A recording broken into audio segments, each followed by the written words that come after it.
Abstraction. Data abstraction means showing only the essential information and hiding unnecessary details. For example, when we see a car, we just see it as a car and not all its individual parts. In real life, think of a person driving a car. The driver knows that pressing the accelerator makes the car go faster and using brakes stops it. However, the driver doesn't need to understand the intricate details of how these actions work inside the car. This kind of work is similar as abstraction does.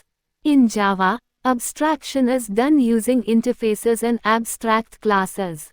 Interfaces help achieve complete abstraction, where only the method declaration is present without the actual implementation.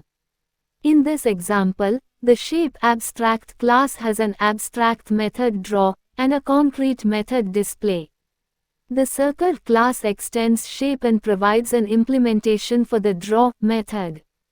When we create an object of the circle class and call its methods, we are using abstraction to focus on the essential behavior of the shape without worrying about the specific details of each shape's implementation.